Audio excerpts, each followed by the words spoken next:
Bismillahirrahmanirrahim. Alhamdulillahirabbil alamin. Wa bihi nasta'in ala umurid dunya waddin.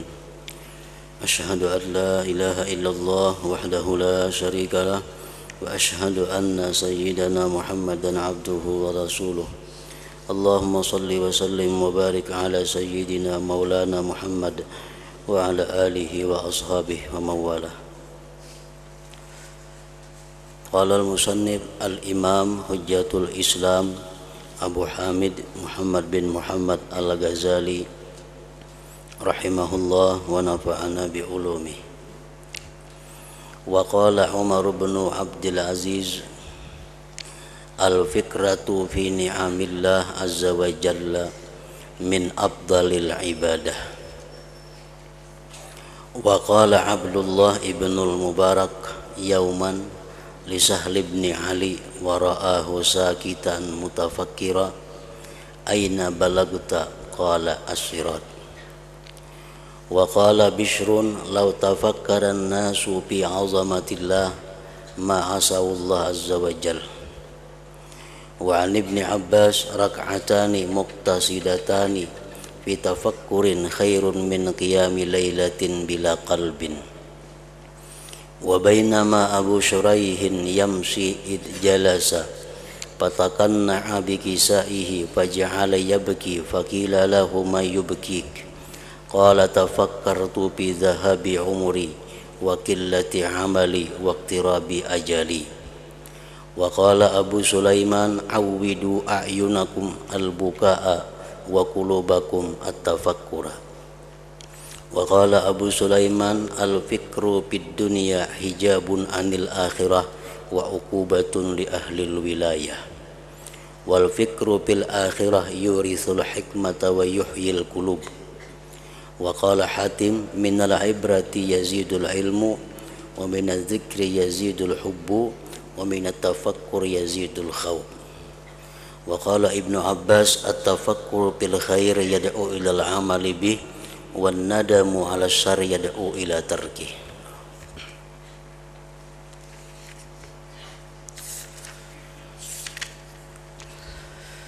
Makna daripada kalam Al-Imam Al-Ghazali rahimahullah, Umar bin Abdul Aziz berkata, berfikir tentang kenikmatan Allah azza wa jalla adalah termasuk ibadah yang paling utama. Berfikir tentang nikmat-nikmat yang diberikan Allah kepada kita merupakan ibadah yang paling afdal.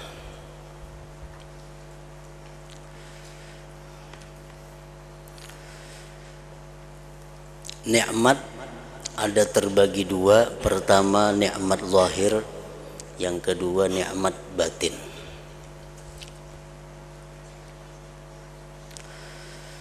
Kedua-dua nikmat itu kita disuruh untuk merenunginya, mentafakkurkannya. Nikmat zahir seperti kesehatan, keamanan, kekayaan, kekuatan, harta benda, dan lain sebagainya. Itu adalah nikmat yang zahir. Apabila kita berpikir tentang banyaknya nikmat yang kita terima dari Allah Subhanahu wa ta'ala, maka itu merupakan satu ibadah yang sangat besar pahalanya. Kita berpikir tentang nikmat Allah Subhanahu wa ta'ala yang dinamakan kesehatan.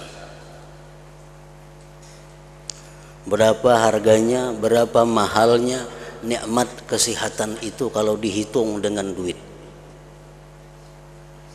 Tetapi nikmat-nikmat itu kada akan terasa besar manfaatnya kecuali sesudah nikmat itu hilang daripada kita.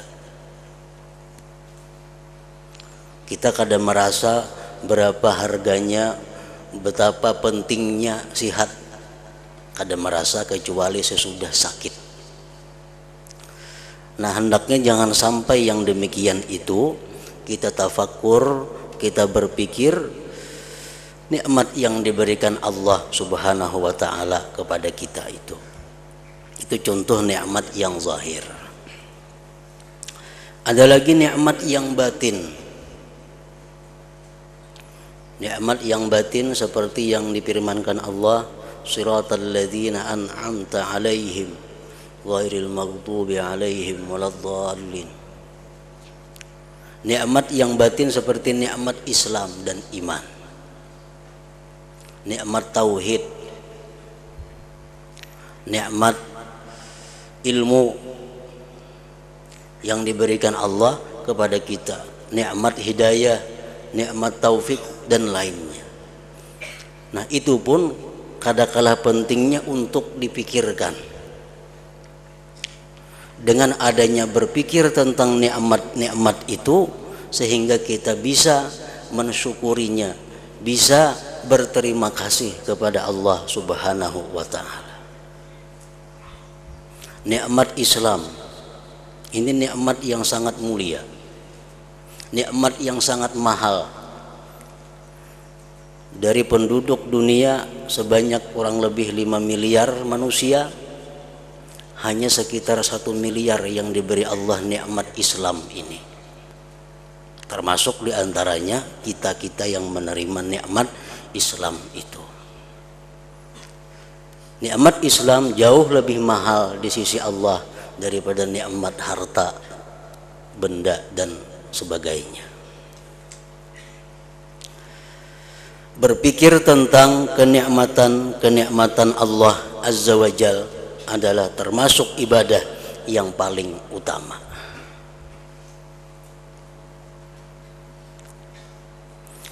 Abdullah ibnul Mubarak berkata pada suatu hari kepada Sahal bin Ali, dan ia Abdullah bin Mubarak melihatnya Sahal diam lama berpikir. Sahal ini diam tafakur lawas. Lalu Abdullah bin Mubarak berkata, di mana kamu sampai? Sampai di mana sudah ikan berpikir itu kata lawasan berdiam? Sahal bin Ali menjawab, as-sirat. Aku tafakur sudah sampai ke titian siratal mustaqim.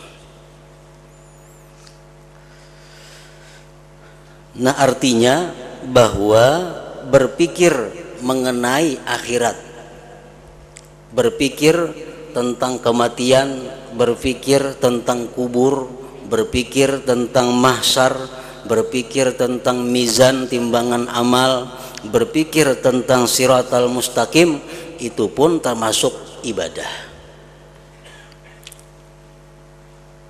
Apa yang dipikirkan terhadap hal-hal seperti itu, berpikir tentang sirat umpamanya, kita tafakur tentang siratal mustaqim, apa yang kita pikirkan? Pertama kita pikirkan adalah panjangnya titian siratal mustaqim itu, perjalanan beberapa ratus tahun hanya sampai Menyubarang. Halusnya lebih daripada rambut, tajamnya lebih daripada pedang.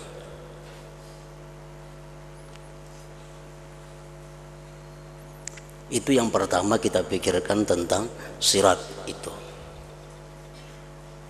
Imam Ghazali mengatakan, patawwil fikraka fihi fa inna aslaman nas min ahwali yaumil qiyamah man tala fikruhu fiha fid dunya fa inna Allah la yajma'u baina khawfaini ala abdin faman khafa hadhil ahwala fid dunya ammanaha fil akhirah.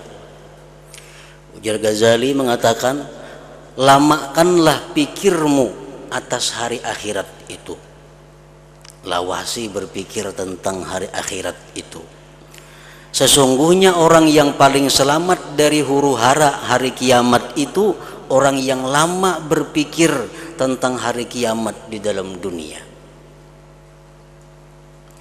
Sesungguhnya Allah tidak menghimpunkan antara dua ketakutan atas seorang hamba.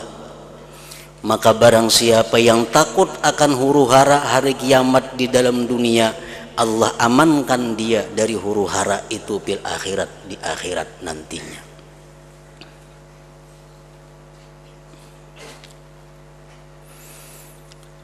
Nah, Sahal bin Ali beliau berpikir sudah sampai ke sirat tadi. Kemudian yang kita pikirkan lagi tentang sirat itu, bagaimana nantinya kita melewati titian itu. Kita membayangkan diri kita melewati titian itu macam apa, termasuk yang seperti apa. Ada yang lewat di titian itu kalamhil barak, seperti kilat. Nah, ini orang yang kadang merasakan apa-apa. Di bawah sirat Jahannam. Bila gugur otomatis taka Jahannam. Apakah kita masuk dalam golongan orang yang lewat titian itu seperti kilat? Ada orang yang lewat di titian itu kamarir rih, seperti angin. Masukkah kita di golongan itu? Ada yang lewat di titian itu ka asra'il bahaim, seperti kuda yang cepat, binatang yang laju. Ada yang lewat di titik siratal mustaqim itu dengan berlari. Ada yang lewat berjalan kaki, jalan kada kawa laju. Ada yang lewat dengan bekisut. Nah, disuruh kita berpikir untuk menghadapi itu, di mana kira-kira gulungan apa kita masuknya. Apakah lewat di gulungan yang mana?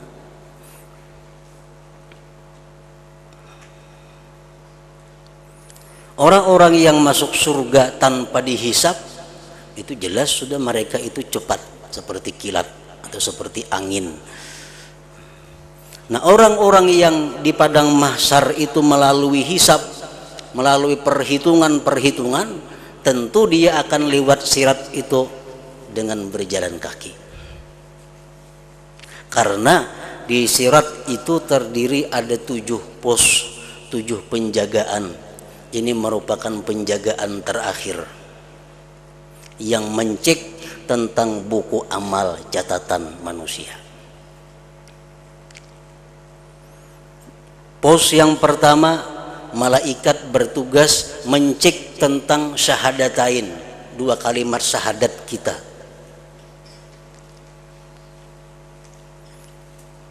Periksa 2 kalimat syahadat kita bujur kada, ikhlas kada, sempurna kada. Selamat di situ. Di pos yang kedua, terus pos yang kedua, malaikat bertugas mencek amal catatan kita tentang sembahyang. Ya, apa sembahyang kita sempurnakah, ikhlaskah, bujurkah? Yang ketiga, pos yang ketiga, puasa. Bujurkah puasa kita sempurna? Adakah hutang puasa? Pos yang keempat, zakat. Bujur-bujurkah berzakat? Atau zakat diakalani kayak apa zakatnya? Yang kelima, pos haji dan umrah. Sempurnakah hajinya, sempurnakah umrahnya? Pos yang keenam, penelitian tentang wudhu dan mandi janabah atau mandi haid. Nah, paling terakhir pos ini sudah kelihatan surga. pemeriksaan tentang kezaliman terhadap manusia. Ini pos yang terakhir. Diperiksa dalam buku catatan amal yang kita bawa itu, apakah ini orang ada menzalim manusia, apakah ini orang ada menipu manusia, apakah orang ada membunguli orang, apakah ini pernah berbuat kepada manusia yang kada nyaman. Nah, di situ yang paling terakhir. Bila ini selamat, maka selamatlah dia dari gugur atau jatuh di titian siratal mustaqim tadi. Nah, itu contoh tafakkur tentang sirat tadi. Nah, apabila kita berpikir tentang sirat, tentang titian itu, maka kita otomatis buah tafakkur itu akan menimbulkan, buah tafakkur itu akan menghasilkan persiapan.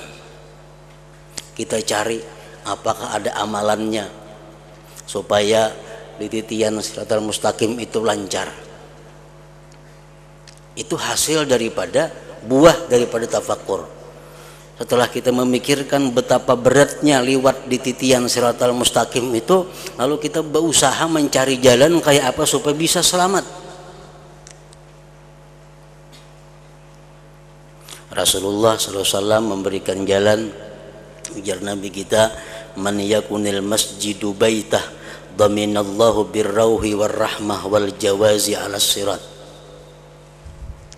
Orang yang masjid merupakan rumahnya, Allah menjamin dia dengan kelapangan dan kasih sayang dan selamat lewat di titian siratal mustaqim itu. Artinya orang-orang yang suka ke masjid, orang-orang yang suka sembahyang berjamaah 5 waktu atau suka i'tikaf di masjid, itu Allah menjamin dia akan lulus di titian siratal mustaqim tadi. Nah, itu salah satu jalan keluar yang diberikan oleh Nabi kita kalau kita takut khawatir menghadapi keselamatan kita di titian siratal mustaqim itu.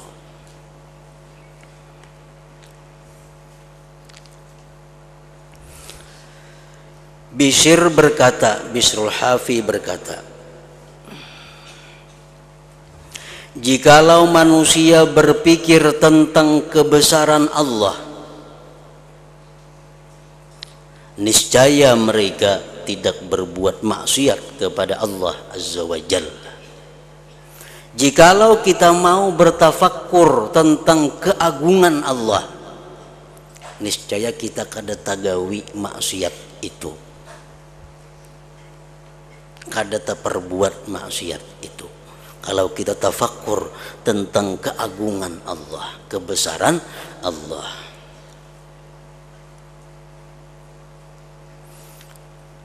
Imam Ja'far As-Shadiq pernah ditanya, Allah maha besar, ajar orang, maha besar dari apa? Apakah Allah itu besar daripada aras? Apakah Allah itu besar daripada Al-Kursi? Apakah Allah itu besar dari apa? Kan biasa bila besar itu ada nang halus. Nah, Allah ini maha besar, lebih besar dari apa? Imam Ja'far Shadiq mengatakan, Allahu Akbar min ayyusab. Allah itu maha besar dari bahwa diterangkan. Allah itu maha besar daripada bahwa dijelaskan. Allah itu maha besar daripada bahwa dirincikan. Allah tuh kada kawa dijelaskan kayak apa tentang Allah, kada kawa, terlalu besar Allah untuk dijelaskan. Nah, kita kada kawa menjelaskan kayak apa Allah itu karena orangnya maha besar. Jadi maha besar daripada dijelaskan. Zat Allah itu maha besar, sifatnya maha besar, af'al perbuatannya pun maha besar. Nah, kalau kita berpikir tentang keagungan, kebesaran Allah Subhanahu wa Ta'ala, kita kada bakal maksiat. Kenapa sebabnya? Karena kalau kita berpikir tentang keagungan Allah, itu membuahkan salah satu di antara 4 hal. Pertama, kalau kita berpikir tentang keagungan Allah, bisa menimbulkan takut kepada Allah, bisa menimbulkan khauf, takut. Kalau kita takut kepada Allah, jelas sudah kita kada mau melakukan pelanggaran hukum Allah. Yang kedua, kalau kita berpikir tentang keagungan Allah, bagaimana agungnya Allah itu menciptakan surga, bagaimana Allah Maha Agung menciptakan bidadari dan segala macam kenikmatan surga, itu akan membuahkan harapan dalam hati kita. Nah, bila kita berharap dapat surga itu, jelas sudah kita kada akan mau melanggar hukum Allah. Orang yang wani berbuat maksiat itu orang yang kada berharap surga. Orang tua wani berbuat nang haram, wani melakukan maksiat, itu orang yang kada berharap masuk ke dalam surga. Selama orang masih berharap masuk ke dalam surga, kada mau melakukan satu kemaksiatan. Nah, kalau orang berpikir tentang kebesaran Allah, keagungan Allah, itu bisa menimbulkan sifat malu terhadap Allah, haya, malu kepada Allah. Kalau orang itu punya malu kepada Allah, jelas sudah kada akan mau melanggar hukum Allah. Yang keempat, kalau orang mau berpikir tentang keagungan Allah, bisa menimbulkan cinta dia kepada Allah. Kalau orang cinta kepada Allah, makin jauh daripada melanggar hukum-hukum Allah. Nah, makanya tadi ujar Bishr berkata bahwa jikalau manusia itu berpikir tentang kebesaran Allah, niscaya mereka tidak berbuat maksiat kepada Allah Azza wa Jalla.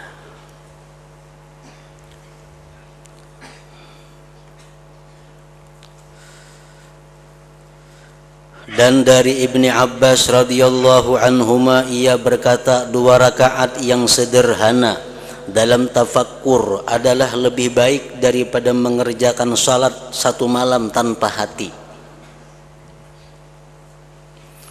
Orang sembahyang semalaman, tapi kada ada tafakkurnya dalam salat itu, kada ada perenungannya terhadap apa yang dibacanya. Lebih baik sembahyang 2 rakaat yang biasa, tapi diisi dengan tafakkur dalam sembahyang itu. Sebelum kita ruku, sebelum kita sujud, itu kita sudah tafakkur tentang kebesaran Allah. Dengan demikian kita ruku, dengan demikian kita sujud. Kalau kita sujud, kita ruku, sebelumnya itu kada ada tafakkur tentang keagungan Allah, nah apa artinya ruku itu? Apa artinya sujud itu? Nah, hendaknya sujud ruku yang kita lakukan itu merupakan buah daripada tafakkur kita tentang keagungan, kebesaran, ketinggian Allah Subhanahu wa ta'ala. Ketika Abu Shuraih berjalan, tiba-tiba ia duduk,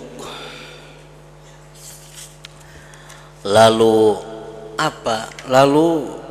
menutup kepala dengan pakaiannya, maka langsung beliau menangis. Lalu ditanyakan kepadanya, apa yang membuat kamu menangis? Wahai Abu Shuraih, kenapa pian menangis?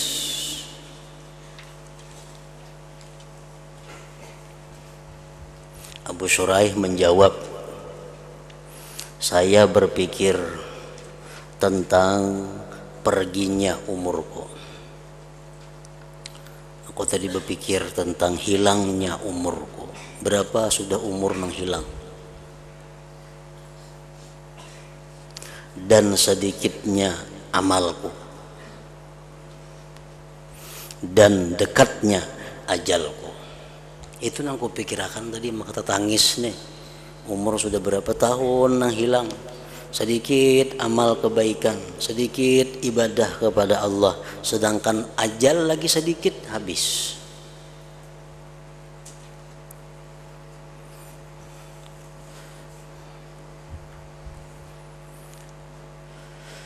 Kalau kita menghitung umpamanya kita berumur 60 tahun.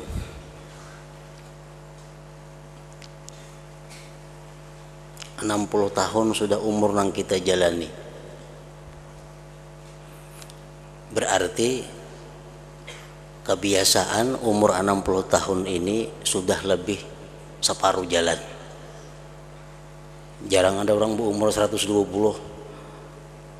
Nah, kalau kita berumur 50 aja, 40 aja, boleh dikatakan sudah lebih separuh yang dihabiskan umur kita. Apalagi 60. Nah, umur 60 tahun itu kalau kita mengetahui berapa ibadah kita. Imam Ghazali mengatakan, kalau kita umur 60 tahun, kita guring 8 jam sehari sepertiga, berarti 20 tahun jumlahnya kita guring. 20 tahun kita guring. Kalau umur 60 tahun, guring rata-rata sehari 8 jam. Berarti umur sudah untuk guring itu 20 tahun. Nah, kemudian kita tambah lagi, sehari kita di toko, sehari kita di kebun 8 jam. Jam 8, 9 turun, Mbak Asar bulik, sekitar 8 jam di toko mencugut. 8 jam itu kali 20 tahun berapa? Kali 60 tahun 20 tahun juga. Nah, 20 tahun berarti umur kita habis untuk dunia. Tinggal lagi 20 tahun. Tinggal lagi 20 tahun. Nah, 20 tahun yang tersisa inilah lagi umur kita untuk akhirat. Jakanya 20 tahun ini full ke akhirat, bisa selamat. Karena banding dunia 20 tahun, akhirat 20 tahun. Kan guring tadi dihitung napa-napa tadi, 0 guring itu.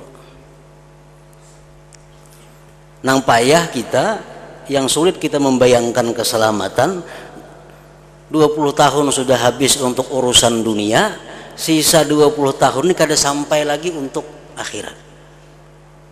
Ini bulik ke rumah,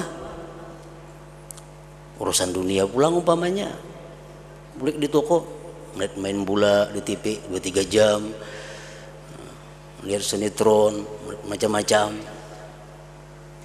Nah, kalau dihitung-hitung umur 60 tahun itu jadinya paling-paling 5 tahun beribadah kepada Allah. Nah, kalau kita bertafakur seperti itu, kita akan bisa mengetahui kualitas diri kita.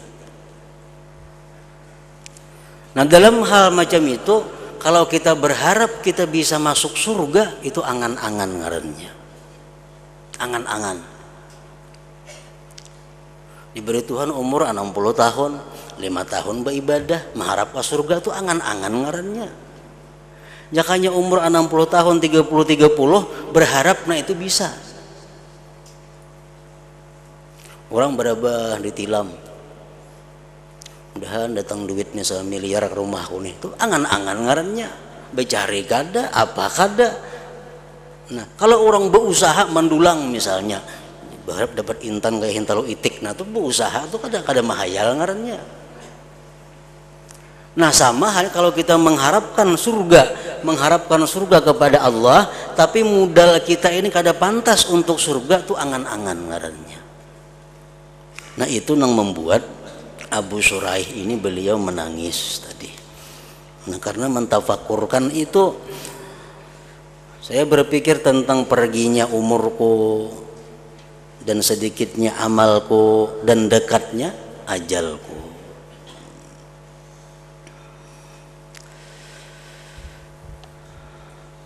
Nah, oleh karena itu Rasulullah Shallallahu Alaihi Wasallam dan para ulama-ulama warasatul anbiya, mereka itu mengajarkan kepada kita bagaimana waktu umur kita itu supaya bermanfaat untuk akhirat, jangan nang sia-sia, apalagi jadi dosa.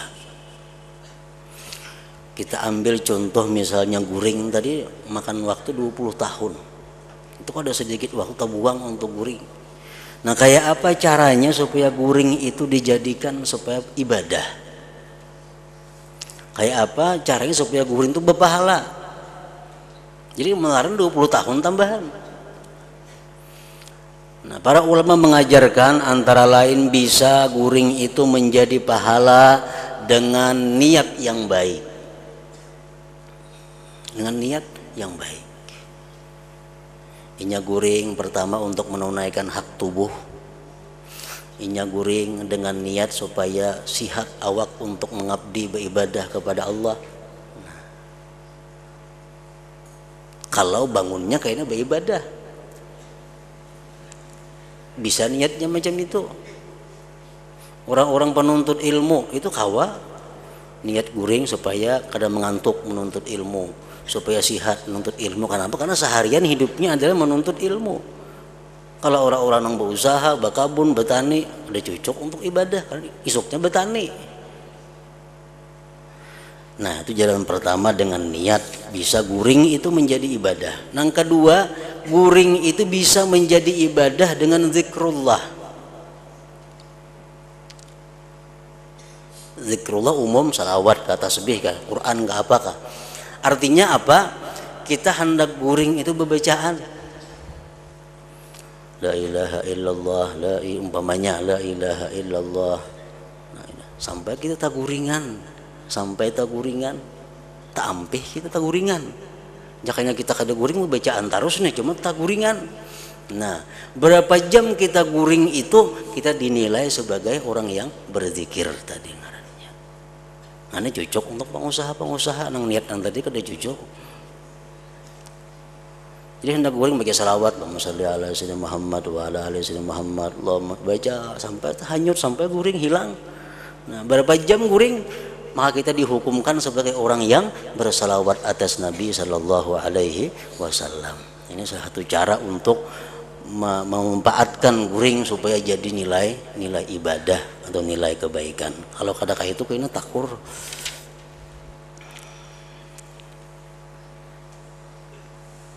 Ibaratnya tasbih, nah Allah tarapas taguringan ampe. Nah, jam 4 subuh bangun 5 jam tadi guring. Nah, 5 jam tuh kita dihitung Allah itu.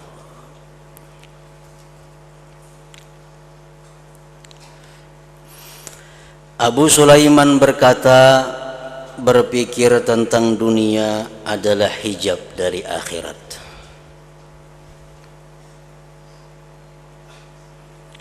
Kalau kita sibuk memikirkan dunia, kita pikirkan lagi siratal mustaqim itu. Dan siksaan bagi ahli wilayah. Artinya aulia itu mereka bisa disiksa oleh Allah, dihukum dalam dunia ini dengan memikirkan dunia. Dan pikiran tentang akhirat dapat mewariskan hikmah dan dapat menghidupkan hati. Dan Abu Sulaiman berkata lagi, biasakanlah mata kamu dengan menangis dan hati kamu dengan tafakkur. Hatim Al-Asam berkata, dari mengambil i'tibar dapat menambah ilmu. Ada satu kejadian, kita ambil pelajaran, dapat ilmu. Dan dari zikir dapat menambah kecintaan. Orang yang banyak berzikir akan menambah kecintaannya kepada Allah. Dan dari tafakkur dapat menambah takut kepada Allah kalau yang dipikirkannya itu tentang siksa-siksa Allah. Ibnu Abbas berkata, berpikir tentang kebaikan itu mengajak kepada mengerjakannya, dan menyesali atas kejahatan dapat mengajak kepada meninggalkannya. Dan diriwayatkan bahwa Allah Ta'ala berfirman dalam sebagian kitabnya, sesungguhnya aku tidak menerima perkataan setiap orang yang ahli hikmah, tetapi aku melihat kepada cita-citanya dan hawa nafsunya. Kalau cita-citanya dan hawa nafsunya itu bagiku, maka aku jadikan diamnya itu tafakkur dan perkataannya itu pujian walaupun ia tidak berbicara.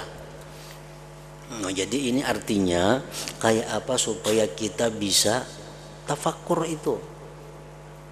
Tafakkurnya kita tahu aja pada baik, cuma kada terlintas hati kita untuk tafakkur ini. Padahal tafakkur sesaat pahalanya setahun, ibadah setahun. Cuma kita jarang tafakkur. Kenapa? Karena Allah kadang memberikan tafakkur kepada kita. Kenapa Allah kadang memberikan tafakkur kepada kita? Karena kita kebiasaan tidak ikhlas dalam beramal. Kalau orang itu cita-citanya hanya Allah, hawa nafsunya untuk Allah, Allah berikan dia tafakkur di dalam hatinya itu. Jadi kalau kita jarang tafakkur, berarti kita ada masalah dengan keikhlasan kita selama ini kepada Allah Subhanahu wa taala. Al-Hasan berkata, sesungguhnya orang-orang yang mempunyai akal senantiasa membiasakan dengan zikir atas berpikir dan dengan berpikir atas zikir. Zikir atas berpikir artinya dia berpikir lalu timbul zikir. Dia tafakkur tentang keajaiban ciptaan Allah, lalu keluar dari mulutnya subhanallah. Nah, ini subhanallah keluar daripada pikir.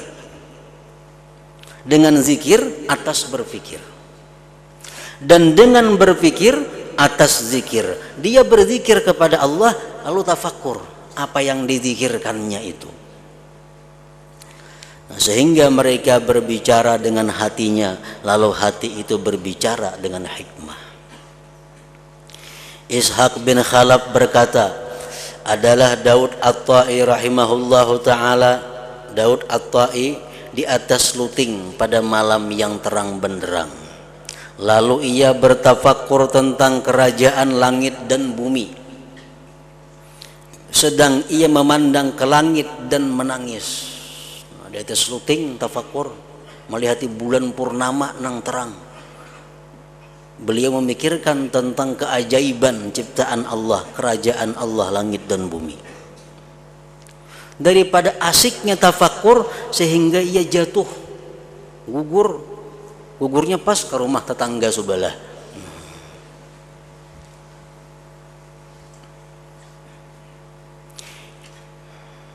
Ishaq bin Khalaf terus berkata, maka pemilik rumah melompat dari tempat tidurnya dan telanjang dan di tangannya pedang.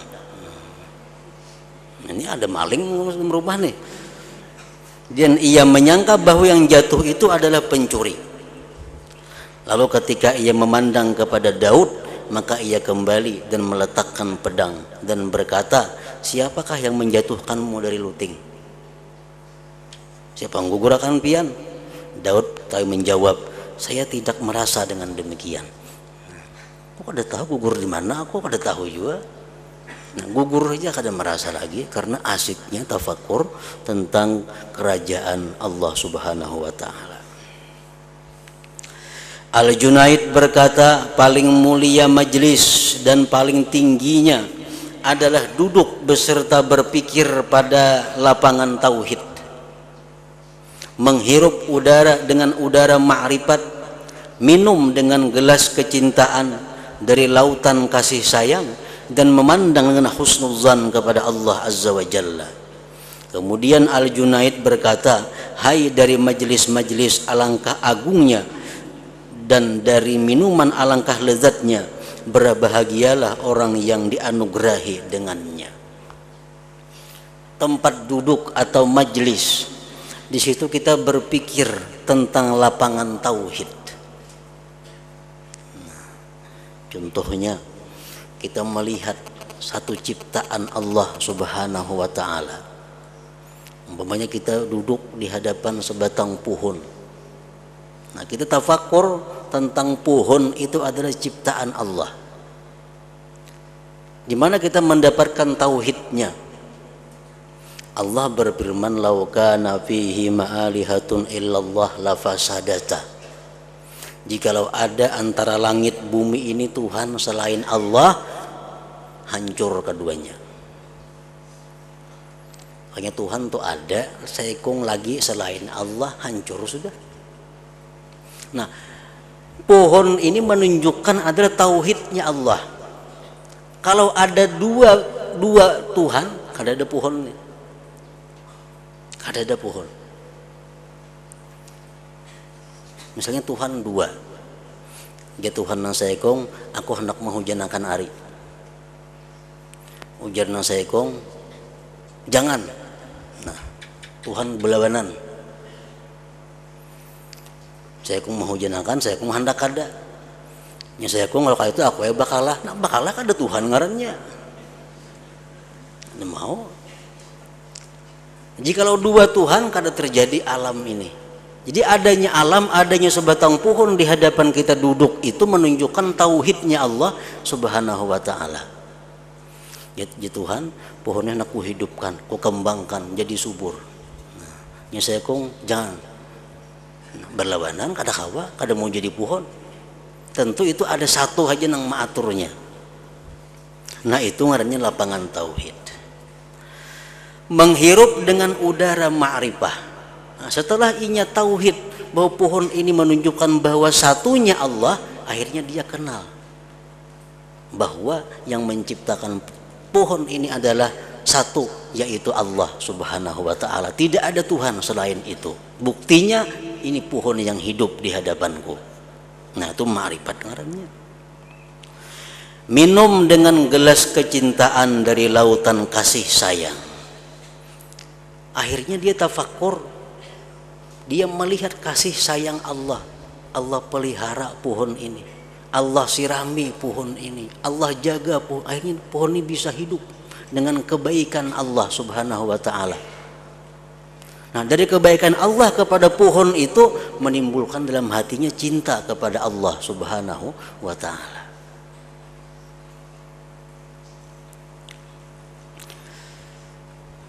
Dan memandang dengan husnuzan kepada Allah Azza wa Jalla. Kalau kita sudah mencintai Allah Subhanahu wa taala, seluruh perbuatan Allah itu pasti kita husnuzan. Nah, kalau kita mencintai seseorang, apapun yang diperbuat orang yang kita cintai itu pasti kita sangka baik lawan inya. Ada mau sangka buruk? Pasti sangka baik, karena modal kita adalah cinta kepada inya. Nah, demikian pula orang yang sudah mentauhidkan Allah, lalu dia ma'rifat kepada Allah dan dia cinta kepada Allah, segala apa yang diperbuat Allah, apa yang diputuskan oleh Allah, pasti dia sikapi dengan husnuzan billah, baik sangka kepada Allah Subhanahu wa taala. Apapun yang diberikan Allah kepadanya, dia pasti meyakini inilah yang terbaik untuk diriku dari Allah Subhanahu wa taala. Nah, berbahagialah orang yang dianugerahi dengannya tadi. Orang yang kawa tafakkur seperti itu menghasilkan tauhid, menghasilkan ma'rifat, menghasilkan cinta, menghasilkan husnuzan dengan Allah Subhanahu wa taala. Nah, Asy-Syafi'i rahimahullah taala berkata,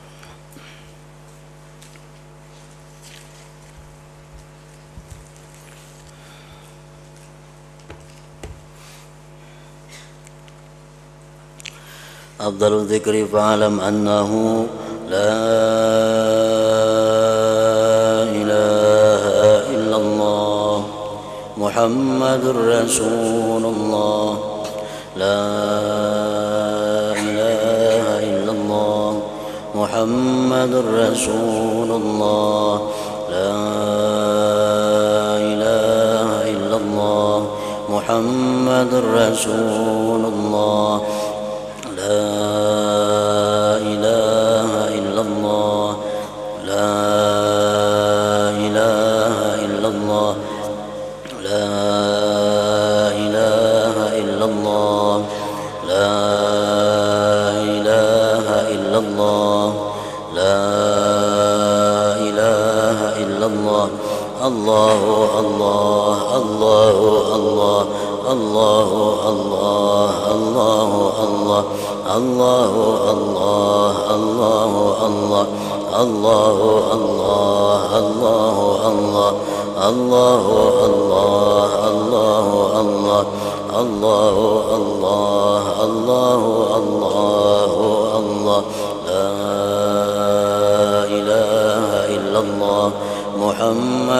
رسول الله لا إله إلا الله محمد رسول الله لا إله إلا الله محمد رسول الله لا إله إلا الله الفاتحة إلى حضرة النبي.